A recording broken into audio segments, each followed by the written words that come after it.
بسم اللہ الرحمن الرحیم الحمد للہ رب العالمین والصلاة والسلام علی سید المرسلین اما بعد فاعوذ باللہ من الشیطان الرجیم بسم اللہ الرحمن الرحیم۔ سونے کا انڈا، دعائے عطار۔ یا اللہ پاک، جو کوئی 17 صفحات کا رسالہ سونے کا انڈا پڑھ یا سن لے، اس کو جنت الفردوس میں بے حساب داخلہ دے کر اپنے پیارے حبیب صلی اللہ علیہ وآلہ وسلم کا پڑوسی بنا۔ آمین بجاہ نبی الامین صلی اللہ علیہ وآلہ وسلم۔ درود شریف کی فضیلت۔ اللہ پاک کے آخری نبی صلی اللہ علیہ وآلہ وسلم کا ارشاد ہے، بروز قیامت لوگوں میں میرے قریب تر وہ ہوگا جس نے مجھ پر زیادہ درود پاک پڑھے ہوں گے۔ صلو علی الحبیب صلی اللہ علی محمد۔ سونے کا انڈا۔ کسی گھر میں ایک عجیب و غریب ناگن فیمیل کوبرا رہتی تھی جو روزانہ سونے کا ایک انڈا یعنی گولڈن ایگ دیا کرتی۔ گھر کا مالک مفت کی دولت ملنے پر بہت خوش تھا۔ اس نے گھر والوں کو تاکید کر رکھی تھی کہ وہ یہ بات کسی کو نہ بتائیں۔ کئی ماہ تک یہ سلسلہ یوں ہی چلتا رہا۔ ایک دن ناگن نے ان کی بکری کو ڈس یعنی بائٹ لیا اور دیکھتے ہی دیکھتے بکری مر گئی۔ گھر والوں کو بڑا غصہ یعنی اینگر آیا اور وہ ناگن کو ڈھونڈنے لگے تاکہ اسے مار سکے، مگر اس شخص نے یہ کہہ کر انہیں ٹھنڈا کر دیا کہ ہمیں ناگن سے ملنے والا سونے کا انڈا بکری کی قیمت سے کہیں زیادہ مہنگا ہے، لہذا پریشان ہونے کی ضرورت نہیں۔ کچھ عرصے بعد ناگن نے ان کے پالتو گدھے پیٹ ڈونکی کو ڈس لیا اور وہ بھی فوراً مر گیا۔ وہ لالچی شخص گھبرایا مگر تھوڑی دیر میں دوبارہ لالچ کے نشے میں آ گیا اور کہنے لگا، اس نے آج ہمارا دوسرا جانور مار ڈالا، خیر کوئی بات نہیں، اس نے کسی انسان کو تو نقصان نہیں پہنچایا۔ گھر والے چپ ہو رہے۔ اس کے بعد 2 سال تک ناگن نے کسی کو نہ ڈسا۔ گھر والے اپنے جانوروں کو بھول گئے۔ اچانک ایک دن پھر ناگن نے ان کے غلام کو ڈس لیا۔ اس بیچارے نے مدد کے لیے مالک کو پکارا، مگر اس سے پہلے کہ مالک اس تک پہنچتا، زہر یعنی پوائزن کی وجہ سے غلام مر گیا۔ اب وہ لالچی یعنی گریڈی شخص پریشان ہو کر کہنے لگا کہ اس ناگن کا زہر تو بہت خطرناک ہے، اس نے جس کو ڈسا وہ فوراً مر گیا، کہیں یہ میرے گھر والوں میں سے کسی کو نہ ڈس لے۔ وہ کئی دن اسی پریشانی میں رہا، مگر سونے کے انڈے کی چمک دمک نے ایک بار پھر اس کی آنکھوں پر پٹی باندھ دی اور یہ سوچ کر خاموش ہو گیا کہ اگرچہ ناگن کی وجہ سے ہمیں نقصان ہو رہا ہے مگر سونے کے انڈے بھی تو مل رہے ہیں۔ کچھ ہی دنوں بعد ناگن نے اس کے بیٹے کو ڈس لیا۔ فوراً ڈاکٹر کو بلایا گیا مگر وہ بھی کچھ نہ کر سکا اور اس کے بیٹے نے تڑپ تڑپ کر جان دے دی۔ جوان بیٹے کی موت میاں بیوی پر بجلی بن کر گری اور وہ شخص غصے میں آ کر کہنے لگا کہ اب میں اس ناگن کو زندہ نہیں چھوڑوں گا، مگر وہ ان کے ہاتھ نہ آئی۔ جب کافی عرصہ گزر گیا تو سونے کا انڈا نہ ملنے کی وجہ سے اس کی لالچی طبیعت میں بے چینی ہونے لگی۔ چنانچہ دونوں میاں بیوی ناگن کے بل کے پاس آئے، وہاں کی صفائی کی اور دھونی دے کر خوشبو مہکائی، گویا ناگن کو صلح کا پیغام دیا۔ حیرت انگیز طور پر وہ واپس آ گئی اور انہیں پھر سے سونے کا انڈا ملنے لگا۔ مال و دولت کی ہرس نے انہیں اندھا کر دیا اور وہ اپنے بیٹے اور غلام کی موت کو بھول گئے۔ ایک دن ناگن نے اس کی زوجہ یعنی وائف کو سوتے میں ڈس لیا، تھوڑی دیر میں اس نے بھی دم توڑ دیا۔ اب وہ لالچی شخص اکیلا رہ گیا تو اس نے ناگن والی بات اپنے بھائیوں اور دوستوں کو بتائی۔ سب نے مشورہ دیا کہ تم نے بہت بڑی غلطی کی، اب بھی وقت ہے، سنبھل جاؤ اور جتنی جلدی ہو سکے اس خطرناک ناگن کو مار ڈالو۔ اپنے گھر آ کر وہ شخص ناگن کو مارنے کے لیے موقع تاک کر بیٹھ گیا۔ اچانک اسے ناگن کے بل کے قریب ایک قیمتی موتی نظر آیا، جسے دیکھ کر اس کی لالچی طبیعت خوش ہو گئی۔ دولت کی ہوس نے اسے سب کچھ بھلا دیا۔ وہ اپنے آپ سے کہنے لگا، وقت طبیعتوں کو بدل دیتا ہے، ہو سکتا ہے اس ناگن کی طبیعت بھی بدل گئی ہوگی کہ جس طرح یہ سونے کے انڈوں کی بجائے اب موتی دینے لگی ہے، اسی طرح اس کا زہر بھی ختم ہو گیا ہو۔ چنانچہ اب مجھے اس سے کوئی خطرہ نہیں، یہ سوچ کر اس نے ناگن کو مارنے کا ارادہ ختم کر دیا۔ روزانہ ایک قیمتی موتی ملنے پر وہ لالچی شخص بہت خوش رہنے لگا اور ناگن کی پرانی دھوکہ بازی کو بھول گیا۔ ایک دن اس نے سارا سونا اور موتی برتن میں ڈالے اور اس پر سر رکھ کر سو گیا۔ اسی رات ناگن نے اسے بھی ڈس لیا۔ جب اس کی چیخیں بلند ہوئیں تو آس پاس کے لوگ وہاں پہنچ گئے اور اسے کہنے لگے کہ تم نے اسے مارنے میں سستی کی اور لالچ میں آ کر اپنی جان داؤ پر لگا دی۔ لالچی شخص شرم کے مارے کچھ نہ بول سکا۔ اس نے سونے سے بھرا ہوا برتن اپنے رشتہ داروں اور دوستوں کو دیتے ہوئے نہایت حسرت کے ساتھ کہا، آج کے دن میرے نزدیک اس مال کی کوئی قیمت نہیں، کیونکہ اب یہ دوسروں کا ہو جائے گا اور میں خالی ہاتھ اس دنیا سے چلا جاؤں گا۔ اور پھر کچھ ہی دیر میں وہ مر گیا۔ پیارے پیارے اسلامی بھائیوں، آپ نے دیکھا کہ مال و دولت کی ہرس نے ہنستے بستے گھر کو اجاڑ کر رکھ دیا۔ حریص کی نگاہ محدود لمیٹڈ ہوتی ہے، جو صرف وقتی فائدہ دیکھتی ہے، جس کی وجہ سے وہ درست فیصلے میں ناکام رہتا ہے۔ جیسا کہ اس حکایت میں لالچی شخص کو دولت کے نشے نے ایسا مدہوش یا انٹوسائکٹ کر دیا کہ بیٹے اور زوجہ کی موت بھی اسے ہوش میں نہ لا سکی، اور بالآخر وہ خود بھی موت کے منہ میں جا پہنچا۔ دیکھے ہیں یہ دن اپنی ہی غفلت کی بدولت، سچ ہے کہ برے کام کا انجام برا ہے۔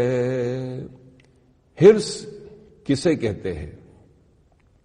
خواہشات کی زیادتی کے ارادے کا نام ہرس ہے، اور بری ہرس یہ ہے کہ اپنا حصہ حاصل کرنے کے باوجود دوسرے کے حصے کی لالچ رکھے، یا کسی چیز سے جی نہ بھرنے اور ہمیشہ زیادتی کی خواہش رکھنے کو ہرس، اور ہرس رکھنے والے کو حریص کہتے ہیں۔ نبی پاک صلی اللہ علیہ وآلہ وسلم نے ارشاد فرمایا، بدتر ہے وہ بندہ جس کا رہنما ہرس ہو، بدتر ہے وہ بندہ جس کو خواہشات راہ حق سے بھٹکا دے، بدتر ہے وہ بندہ جس کا شوق اور رغبت اس کو ذلیل و خوار کر دے۔ ہرس میں ہلاکت ہے۔ جنتی صحابی حضرت سیدنا ابو ذر غفاری رضی اللہ عنہ نے ایک مرتبہ نصیحت کرتے ہوئے بلند آواز سے فرمایا، لوگو ہرس سے بچو کہ اس میں تمہارے لیے ہلاکت ہے، کیونکہ یہ کبھی ختم نہیں ہوتی اور نہ تم ہرس کو پورا کر سکتے ہو۔ ہم ہرس سے بچ نہیں سکتے۔ پیارے پیارے اسلامی بھائیوں، ہرس ایسی چیز ہے، دودھ پیتا بچہ ہو یا نوجوان، 100 سال کا بوڑھا ہو یا عورت، افسر ہو یا مزدور، غریب ہو یا امیر، اس سے بچنا بہت مشکل ہے۔ یہ الگ بات ہے کہ کسی کو ثواب آخرت کی ہرس ہوتی ہے، تو کسی کو مال و دولت کی، کسی کو عزت و شہرت کی، اور کسی کو سب میں نمایاں نظر آنے کی۔ الغرض ہرس کسی نہ کسی انداز سے ہمارے اندر موجود ہوتی ہے۔ اللہ پاک قرآن کریم کی سورہ نساء کی آیت 128 میں ارشاد فرماتا ہے، وَأُحْضِرَتِ الْأَنفُسُ الشُّحَّ، ترجمہ کنز ایمان، اور دل لالچ کے پھندے میں ہے۔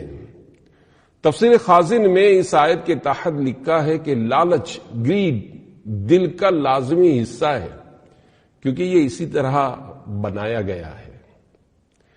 دو چیزیں جوان رہتی ہیں۔ اللہ پاک کے آخری رسول صلی اللہ علیہ وآلہ وسلم نے ارشاد فرمایا، انسان بوڑھا ہو جاتا ہے اور اس کی دو چیزیں جوان رہتی ہیں، مال کی حرص اور عمر کی حرص۔ حضرت مفتی احمد یار خان رحمت اللہ علیہ اس حدیث پاک کی شرح میں فرماتے ہیں کہ یہاں عام دنیا دار انسان مراد ہے جو بڑھاپے میں بھی حریص رہتا ہے۔ بعض اللہ کے بندے جوانی میں بھی حریص نہیں ہوتے، وہ اس حکم سے علیحدہ ہیں، مگر ایسے خوش نصیب بندے ہیں بہت تھوڑے۔ عموماً وہی حال ہے جو یہاں ارشاد ہوا۔ عموماً بوڑھے آدمی مال جمع کرنے، مال بڑھانے میں بڑے مشغول رہتے، ہمیشہ زندگی کی دعائیں کراتے، اگر کوئی انہیں کوسے تو لڑتے۔ یہ ہے محبت مال و عمر۔ حریص کا دل یا قناعت سے بھرتا ہے یا قبر کی مٹی سے۔ صلو علی الحبیب صلی اللہ علی محمد۔ حرص کی تین قسمیں، پیارے پیارے اسلامی بھائیوں۔ عام طور پر یہی سمجھا جاتا ہے کہ حرص کا تعلق صرف مال و دولت کے ساتھ ہوتا ہے، حالانکہ ایسا نہیں ہے، کیونکہ حرص تو کسی شے کی مزید خواہش کرنے کا نام ہے، اور وہ چیز کچھ بھی ہو سکتی ہے، چاہے مال ہو یا کچھ اور۔ چنانچہ مزید مال کی خواہش رکھنے والے کو مال کا حریص کہیں گے، زیادہ کھانے کی خواہش رکھنے والے کو کھانے کا حریص کہا جائے گا، اور نیکیوں میں اضافے کے تمنائی کو نیکیوں کا حریص، جبکہ گناہوں کا بوجھ بڑھانے والے کو گناہوں کا حریص کہیں گے۔ ہر حرص بری نہیں ہوتی۔ بنیادی طور پر حرص کی تین قسمیں بنتی ہیں۔ نمبر 1 اچھی حرص، نمبر 2 بری حرص، نمبر 3 مباح حرص۔ نمبر 1 اچھی حرص، رضا الہی کے لیے کیے جانے والے نیک اعمال انشاءاللہ انسان کو جنت میں لے جائیں گے، لہذا نیکیوں کی حرص محمود یعنی پسندیدہ ہوتی ہے۔ مثلا فرض نماز کے ساتھ نوافل کی حرص، فرض روزوں کے ساتھ نفل روزوں کی کثرت کی حرص، زکوٰۃ کے ساتھ ساتھ نفلی صدقہ و خیرات راہ خدا میں دینے کی حرص، تلاوت، ذکر اللہ، درود پاک وغیرہ نیکیاں کرنے کی حرص اچھی ہے۔ نمبر 2 بری حرص، جس طرح گناہ کرنا منع ہے اسی طرح گناہ کے کاموں کی حرص بھی ممنوع ہے۔ مثلا برے کام، رشوت، چوری، بدنگاہی، بدکاری، فلمیں ڈرامے دیکھنے، گانے باجے سننے، شراب پینے، جوا کھیلنے، غیبت، تہمت، چغلی، گالی دینے، بدگمانی، لوگوں کے عیب ڈھونڈنے اور انہیں اچھالنے وغیرہ دیگر گناہوں کی حرص مذموم یعنی بری ہے۔ نمبر 3 مباح حرص، مباح کا مطلب ہے وہ عمل جس کا کرنا نہ کرنا ایک جیسا ہو، البتہ اگر اس مباح کام سے پہلے اچھی نیت کر لی جائے تو پھر وہ مباح کام بھی ثواب کا کام بن جاتا ہے۔ مباح حرص کی مثالیں یہ ہیں: کھانے پینے، سونے، دولت اکٹھی کرنے، عمدہ مکان بنانے، نت نئے لباس پہننے اور دیگر بہت سارے کام مباح ہیں جن کی زیادتی کی خواہش مباح حرص ہے۔ پیارے پیارے اسلامی بھائیوں، ہمیں صرف اور صرف ان کاموں کی حرص کرنی چاہیے جن سے ہمیں دنیا اور آخرت کا نفع حاصل ہو، اور یہ نیکیوں کی حرص میں ہی ہو سکتا ہے، جبکہ بری حرص میں سراسر نقصان ہے، کیونکہ یہ ہمیں جہنم میں پہنچا سکتی ہے۔ اور مباح حرص یعنی جائز چیزوں کی حرص میں اگرچہ گناہ نہیں، لیکن یہ گناہوں تک پہنچا سکتی ہے۔ جیسا کہ جو کوئی مال کمانے کا حریص ہو جاتا ہے تو عام طور پر وہ حلال و حرام ذرائع کی پرواہ کیے بغیر مال جمع کرنے میں لگا رہتا ہے، اور مال بیچنے میں جھوٹ، دھوکہ، فراڈ وغیرہ کئی طرح کے گناہوں میں مبتلا ہو جاتا ہے۔ جنتی زیور میں ہے لالچ اور ہرس کا جذبہ، خوراک، لباس، مکان، سامان، دولت، عزت، شہرت، غرض ہر نعمت میں ہوا کرتا ہے۔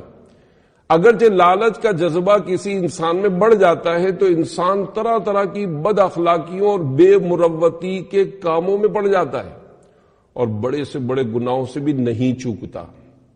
بلکہ سچ پوچھئے تو حرص و طمع اور لالچ در حقیقت ہزاروں گناہوں کا سرچشمہ ہے۔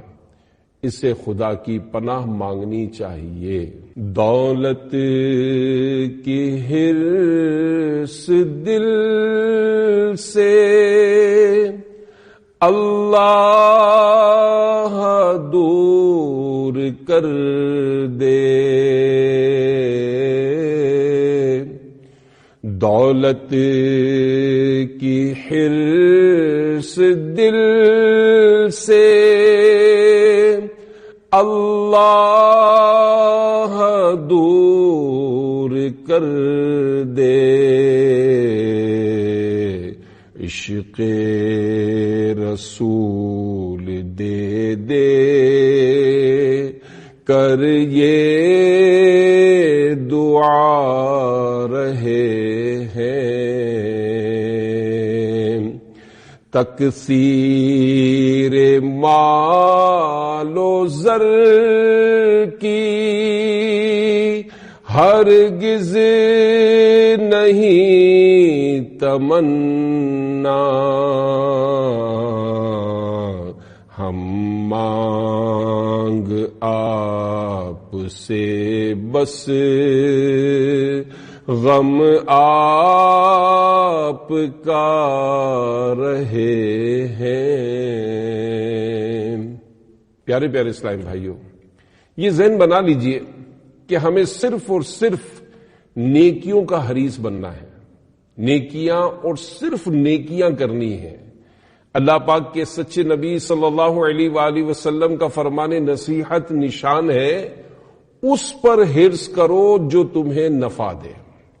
حضرت سیدنا امام ابو زکریا یحییٰ بن شرف نووی رحمت اللہ علیہ اس حدیث کی شرح میں فرماتے ہیں، یعنی اللہ پاک کی عبادت میں خوب حرص کرو اور اس پر انعام کا لالچ رکھو، مگر اس عبادت میں بھی اپنی کوشش پر بھروسہ کرنے کے بجائے اللہ پاک سے مدد مانگو۔ حضرت مفتی احمد یار خان رحمت اللہ علیہ فرماتے ہیں کہ خیال رہے دنیاوی چیزوں میں قناعت اور صبر اچھا ہے، مگر آخرت کی چیزوں میں حرص اور بے صبری اعلیٰ ہے۔ دین کے کسی درجے پر پہنچ کر قناعت نہ کر لو، آگے بڑھنے کی کوشش کرو۔ صلو علی الحبیب صلی اللہ علی محمد۔ ایک عجیب و غریب قوم، منقول ہے حضرت سیدنا ذوالقرنین رحمت اللہ علیہ ایک قوم کے پاس سے گزرے تو دیکھا کہ ان کے پاس دنیاوی سامان نام کو بھی نہ تھا۔ انہوں نے بہت سی قبریں کھود رکھی تھی، صبح کے وقت وہاں کی صفائی کرتے اور نماز ادا کرتے، پھر صرف سبزیاں کھا کر پیٹ بھر لیتے، کیونکہ وہاں کوئی جانور موجود نہ تھا جس کا وہ گوشت کھاتے۔ حضرت سیدنا ذوالقرنین رحمت اللہ علیہ کو ان کا سادہ انداز زندگی دیکھ کر بڑی حیرت ہوئی۔ آپ رحمت اللہ علیہ نے ان کے سردار سے پوچھا، میں نے تم لوگوں کو ایسی حالت میں دیکھا ہے کہ جس پر کسی دوسری قوم کو نہیں دیکھا، اس کی کیا وجہ ہے؟ تمہارے پاس دنیا کی کوئی چیز نہیں ہے اور تم سونا اور چاندی سے بھی نفع نہیں اٹھاتے۔ سردار کہنے لگا کہ ہم نے سونے اور چاندی کو اس لیے برا جانا کہ جس کے پاس تھوڑا بہت سونا یا چاندی آ جاتی ہے وہ انہی کے پیچھے دوڑنے لگتا ہے۔ آپ رحمت اللہ علیہ نے پوچھا، تم لوگ قبریں کیوں کھودتے ہو اور جب صبح ہوتی ہے تو ان کو صاف کرتے ہو اور وہاں نماز پڑھتے ہو؟ بولا اس لیے کہ اگر ہمیں دنیا کی کوئی حرص و طمع ہو جائے تو قبروں کو دیکھ کر ہم اس سے باز رہیں۔ آپ رحمت اللہ علیہ نے پوچھا تمہارا کھانا زمین کی سبزی کیوں ہے؟ تم جانور کیوں نہیں پالتے تاکہ ان کا دودھ حاصل کرو، ان پر سواری کرو اور ان کا گوشت کھاؤ؟ تو سردار نے کہا کہ اسی سبزی سے ہماری گزر بسر ہو جاتی ہے، اور انسان کو زندگی گزارنے کے لیے اتنی چیز ہی کافی ہے، اور ویسے بھی حلق سے نیچے پہنچ کر سب چیزیں ایک جیسی ہو جاتی ہیں، ان کا ذائقہ پیٹ میں محسوس نہیں ہوتا۔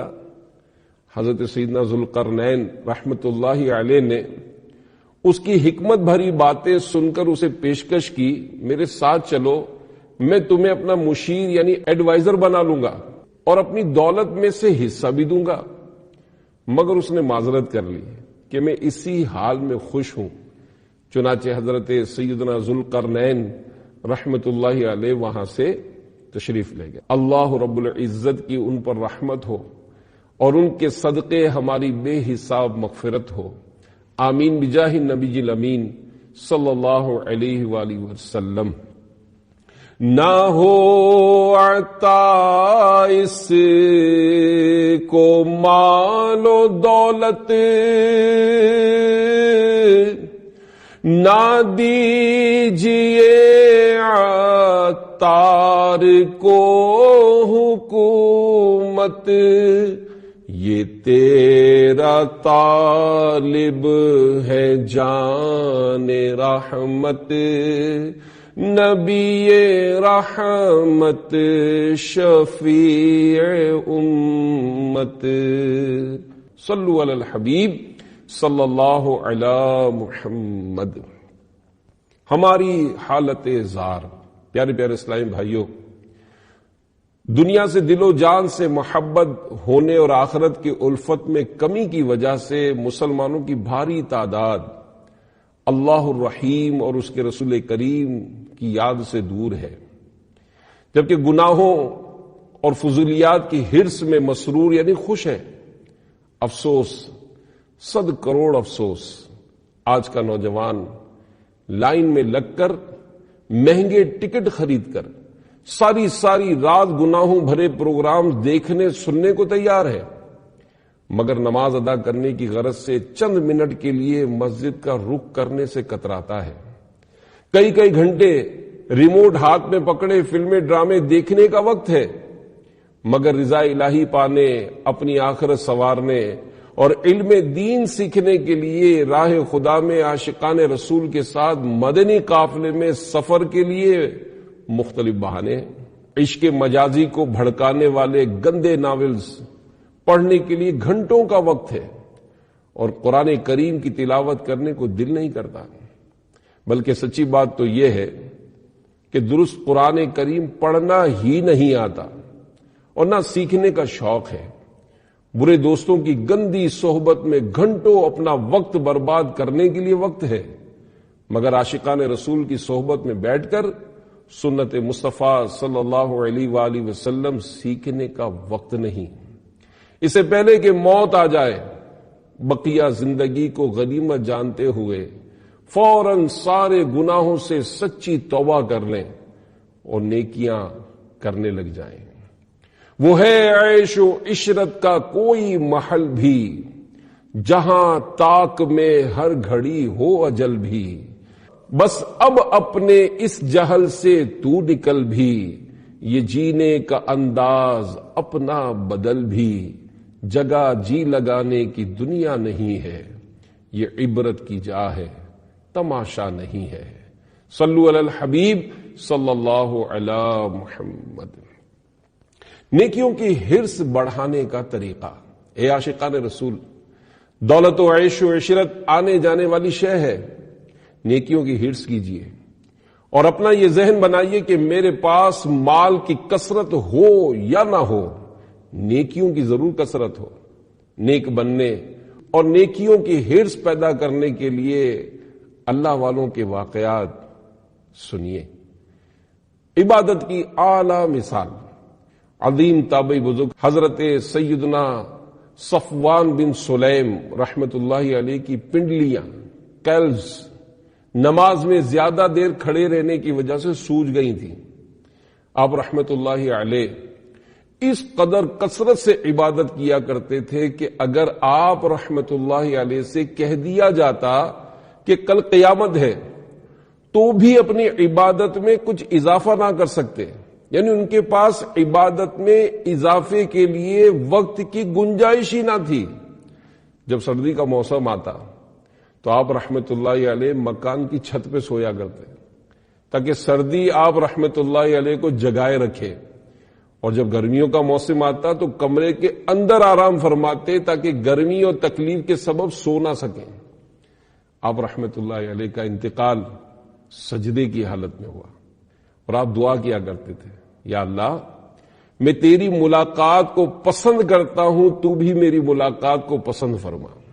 اللہ رب العزت کی ان پر رحمت ہو اور ان کے صدقے ہماری بے حساب مغفرت ہو، آمین بجاہ النبی الامین صلی اللہ علیہ وآلہ وسلم۔ میں ساتھ جماعت کے پڑھوں ساری نمازیں، اللہ عبادت میں میرے دل کو لگا دے۔ حرص کا علاج۔ پیارے پیارے اسلامی بھائیوں، عام طور پر مال ہی کی حرص کی خواہش ہوتی ہے، اور اس حرص کی وجہ سے دیگر کئی طرح کی حرص پیدا ہوتی ہے۔ اگر مال کی حرص سے اپنے آپ کو بچا لیا جائے تو اللہ پاک کی عبادت کرنے، آرام و سکون کی زندگی گزارنے کی صورت بن سکتی ہے۔ مال کی حرص کا سب سے بڑا علاج قناعت ہے۔ چنانچہ شیخ الحدیث حضرت علامہ مولانا عبد المصطفیٰ اعظمی رحمت اللہ علیہ فرماتے ہیں کہ اس قلبی مرض کا علاج صبر و قناعت ہے، یعنی جو کچھ خدا کی طرف سے بندے کو مل جائے اس پر راضی ہو کر خدا کا شکر بجا لائے، اور اس عقیدے پر جم جائے کہ انسان جب ماں کے پیٹ میں رہتا ہے اسی وقت فرشتہ خدا کے حکم سے انسان کی 4 چیزیں لکھ دیتا ہے: انسان کی عمر، انسان کی روزی، انسان کی نیک نصیبی، انسان کی بد نصیبی۔ یہی انسان کا نوشتہ یعنی ریٹن تقدیر ہے۔ لاکھ سر مارو مگر وہی ملے گا جو تقدیر میں لکھ دیا گیا ہے۔ نفس ادھر ادھر لپکے تو صبر کر کے نفس کی لگام کھینچ لو۔ اسی طرح رفتہ رفتہ قلب میں قناعت کا نور چمک اٹھے گا اور حرص و لالچ کا اندھیرا بادل چھٹ جائے گا۔ حرص کا علاج کرنے اور قناعت کی نعمت پانے اور اس کی فضیلت جاننے کے لیے اس کے بارے میں کچھ مدنی پھول سنیے اور حرص سے جان چھڑانے کی کوشش فرمائیے۔ قناعت کا لغوی معنی اکتفا کرنا، یعنی کافی سمجھنا، صبر کرنا، تھوڑی چیز پر راضی اور خوش رہنا، جو ملے اسی میں گزارا کرنا، زیادہ طلبی اور حرص سے بچے رہنا قناعت کہلاتا ہے۔ قناعت کی 2 تعریفات۔ نمبر 1، خدا کی تقسیم پر راضی رہنا قناعت کہلاتا ہے۔ نمبر 2، حضرت سیدنا محمد بن علی ترمذی رحمت اللہ علیہ فرماتے ہیں قناعت یہ ہے کہ انسان کی قسمت میں جو رزق لکھا ہے اس پر اس کا نفس راضی رہے۔ قناعت کے 5 حروف کی نسبت سے 5 فرامین مصطفیٰ صلی اللہ علیہ وآلہ وسلم۔ نمبر 1، اللہ پاک پرہیزگار، قناعت پسند اور گمنام بندے کو پسند فرماتا ہے۔ نمبر 2، قناعت ایسا خزانہ ہے جو کبھی ختم نہیں ہوتا۔ نمبر 3، وہ کامیاب ہو گیا جو مسلمان ہوا اور بقدر کفایت رزق دیا گیا اور اللہ پاک نے اسے دیے ہوئے پر قناعت دی۔ نمبر 4، مومنوں میں سے بہترین شخص قناعت پسند اور بدترین شخص لالچی ہوتا ہے۔ نمبر 5، غنی وہ نہیں جس کے پاس کثیر مال ہو، بلکہ غنی تو وہ ہے جس کا نفس غنی ہو۔ حرص ذلت بھری فقیری ہے، حرص ذلت بھری فقیری ہے، جو قناعت کرے تونگر ہے۔ ایک روٹی پر گزارا۔ حضرت سیدنا ابراہیم بن ادم رحمت اللہ علیہ خراسان کے مالدار لوگوں میں سے تھے۔ ایک دن آپ اپنے محل سے باہر دیکھ رہے تھے کہ ایک شخص پر نظر پڑی جس کے ہاتھ میں روٹی کا ایک ٹکڑا تھا جسے وہ کھا رہا تھا. کھانے کے بعد وہ سو گیا. آپ نے غلام سے فرمایا جب یہ شخص بیدار ہو تو اسے میرے پاس لانا. چنانچہ اس کے بیدار ہونے پر غلام اسے آپ کے پاس لے آیا. آپ رحمت اللہ علیہ نے اس سے فرمایا اے شخص کیا روٹی کھاتے وقت تم بھوکے تھے؟ اس نے عرض کی جی ہاں. پوچھا کیا اس روٹی سے تم سیر ہو گئے؟ عرض کی جی ہاں. آپ نے پھر سوال کیا روٹی کھانے کے بعد تمہیں اچھی طرح نیند آئی؟ عرض کی جی ہاں. اس کی یہ باتیں سن کر حضرت سیدنا ابراہیم بن ادہم رحمت اللہ علیہ نے دل میں سوچا جب ایک روٹی سے بھی گزارا ہو سکتا ہے تو پھر میں اتنی دنیا لے کر کیا کروں. اللہ رب العزت کی ان پر رحمت ہو اور ان کے صدقے ہماری بے حساب مغفرت ہو. آمین بجاہ النبی الامین صلی اللہ علیہ وآلہ وسلم. مال و دولت کی دعا ہم نہ خدا کرتے ہیں، ہم تو مرنے کی مدینے میں دعا کرتے ہیں. قناعت کا حصول.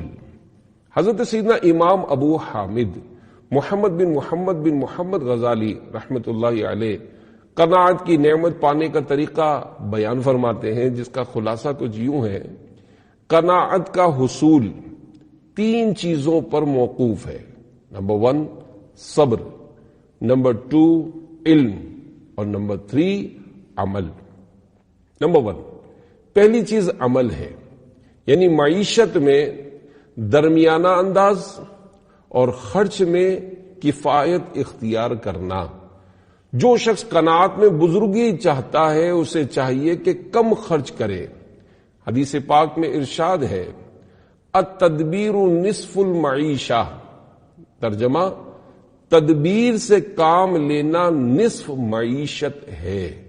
نمبر 2 دوسری چیز خواہشات کم رکھنا تاکہ وہ کسی دوسرے حال میں بھی ضرورت کی وجہ سے پریشان نہ ہو. نمبر 3 تیسری یہ کہ وہ اس بات کو جان لے کہ قناعت میں عزت ہے اور سوال کرنے سے بچت ہے، جبکہ حرص و لالچ میں ذلت ہی ذلت ہے.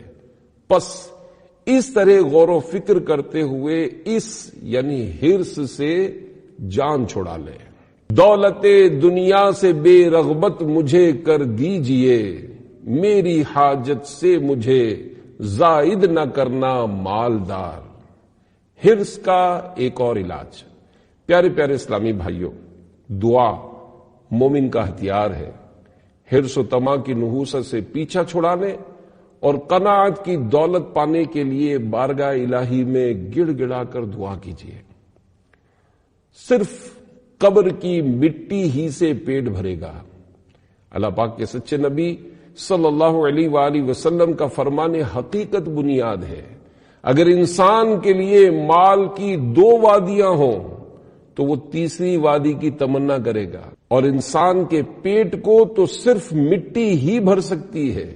اور جو شخص توبہ کرتا ہے اللہ پاک اس کی توبہ قبول فرماتا ہے. سیٹھ جی کو فکر تھی اک اک کے 10 کیجئے، موت آ پہنچی کہ مسٹر جان واپس کیجئے. صلو علی الحبیب صلی اللہ علی محمد. کسی کا محتاج نہ ہو. عظیم تابعی بزرگ حضرت سیدنا محمد بن واسع رحمت اللہ علیہ خشک روٹی کو پانی کے ساتھ تر کر کے کھاتے تھے اور فرماتے جو شخص اس پر قناعت کرتا ہے وہ کسی کا محتاج نہیں ہوتا. اللہ رب العزت کی ان پر رحمت ہو اور ان کے صدقے ہماری بے حساب مغفرت ہو. آمین بجاہ نبی الامین صلی اللہ علیہ وآلہ وسلم. امام محمد غزالی رحمت اللہ علیہ لکھتے ہیں عیش کچھ وقت کا ہے جو گزر جائے گا اور چند دنوں میں حالت بدل جائے گی. اپنی زندگی میں قناعت اختیار کر راضی رہے گا اور اپنی خواہش ختم کر دے آزادی کے ساتھ زندگی گزارے گا. کئی مرتبہ موت سونے یاقوت اور موتیوں کے سبب ڈاکوؤں کے ذریعے آتی ہے. یاد رکھیے مشقت دونوں میں ہے، حرص میں بھی اور قناعت میں بھی. ایک کا نتیجہ بربادی، دوسری کا آبادی۔ آپ کو کیا چاہیے؟ اس کا فیصلہ آپ نے کرنا ہے۔ جو قناعت کرے گا انشاءاللہ خوشگوار زندگی گزارے گا۔ جس کے دل میں دنیا کی ہرس جتنی زیادہ ہوگی اتنی ہی زندگی میں بدمزگی بڑھے گی۔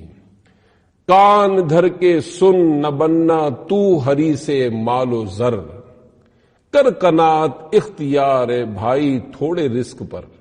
صلو علی الحبیب صلی اللہ علی محمد۔ اقوال۔ نمبر 1، آرام سے زندگی گزارنا چاہتے ہو تو اپنے دل سے لالچ نکال دو۔ نمبر 2، اگر استاذ قناعت پسند ہے تو اس کے طلبہ بھی لالچ سے بچ کر رہیں گے۔ نمبر 3، اپنی غربت اور تنگ دستی پر غور نہ کرو، کیونکہ اس میں غور کرتے رہنے سے تمہارے غم میں اضافہ اور حرص میں زیادتی ہوگی۔ نمبر 4، لالچ اور حرص کو مت اپناؤ کہ تم سب سے بڑھ کر نہیں ہو سکتے۔ نمبر 5، حرص سے روزی نہیں بڑھتی مگر بندے کی قیمت گھٹ جاتی ہے۔ نمبر 6، قناعت ایک نعمت ہے اور قناعت سے بڑھ کر کوئی سلطنت نہیں۔ نمبر 7، جو کچھ پاس ہے اسی پر قناعت کیجئے، زندگی سکون سے گزرے گی۔ صلو علی الحبیب صلی اللہ علی محمد۔ 1000 سال کی عبادت سے افضل عمل۔ حضرت سیدنا ابو سلیمان دارانی رحمت اللہ علیہ فرماتے ہیں، جس جائز خواہش کے پورا کرنے پر قدرت حاصل نہ ہو اس سے محرومی پر حسرت سے فقیر کی نکلنے والی آہ مالدار کی 1000 سال کی عبادت سے افضل ہے۔